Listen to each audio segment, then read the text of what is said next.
Moi, je comprends la détresse des actionnaires. Ils le méritent, cet argent. Moi aussi, j'ai investi. Dans un potager. Et j'ai acheté des patates. Puis j'ai épousé une femme pour qu'elle laboure la terre. Et qu'elle plante les pommes de terre. Et qu'elle fasse le butage des plants. Et qu'elle les paille. Et qu'elle les récolte. Et qu'elle les transporte.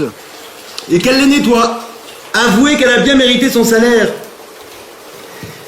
Et moi, après ce travail acharné, j'ai bien mérité mes dividendes. Mais quand même, j'ai travaillé toute la journée, je peux avoir une patate en plus, non? Oui, mais ça, c'est les CRS qui vont s'en charger. Les grandes entreprises vont verser moins de dividendes que prévu à leurs actionnaires. Et ça, c'est grâce à Bruno Le Maire. Quand il a vu que tous les Français faisaient des sacrifices, mais qu'il y avait quand même 60 milliards d'euros de dividendes de prévus, il est allé au MEDEF et il a tapé du poing sur la table. Et puis juste après, il a dit « Aïe aïe aïe, mon petit poing, j'ai mal à mon petit poing !» Ben il a pas l'habitude, Bruno, il faut le comprendre. Normalement, quand il y a des patrons autour d'une table, il est sous la table. Donc les entreprises, elles ont fait « D'accord, cette année on versera que 40 milliards ». Bruno, il était content. Il est retourné sous la table pour leur dire merci. Seulement 40 milliards. Mais comment ils vont faire pour survivre? Pour le gouvernement, la santé, c'est une priorité. Surtout celle des entreprises. Macron, il a supprimé l'ISF, 4000 lits d'hôpitaux, détruit le système de retraite. Heureusement qu'il est pas éboueur. Il viendrait vider les poubelles dans nos salons. À mon avis, ça fait un mois que Macron, il croit qu'il est conseillé par des docteurs. Et en fait, c'est juste Xavier Niel et Bernard Arnault qui ont mis une blouse blanche et une perruque.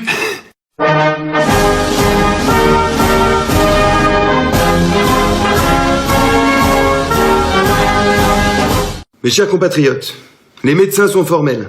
Pour lutter contre l'épidémie, il est impératif de supprimer l'impôt sur les sociétés, d'interdire les syndicats et de rétablir le travail des enfants. Ah, et j'ai oublié, une petite aspégique toutes les 2 heures pour la douleur au niveau du cul. Non, je déconne. On a des masques à l'Elysée, nous. Eh, c'est la merde depuis janvier. Les mecs ont commandé les masques le 3 mars. Putain, le 3 mars, quoi.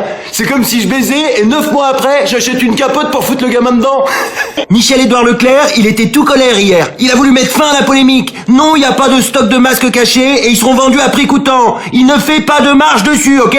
Sa marge, il l'a fait toute l'année sur le dos des producteurs, des caissières et des magasiniers. Et là, il se prend pour l'abbé Pierre parce qu'il vend un bout de papier et 2 élastiques à 60 centimes. Moi, de toute façon, tant que je verrai pas Emmanuel Macron acheter lui-même ses masques dans un supermarché où la caisse est tenue par Michel-Édouard Leclerc qui bosse debout 10 heures par jour, eh ben je leur ferai pas confiance. Gardez la monnaie, Emmanuel. Non, vous, Michel. Voulez-vous arrondir aux centimes supplémentaires pour les nécessiteux?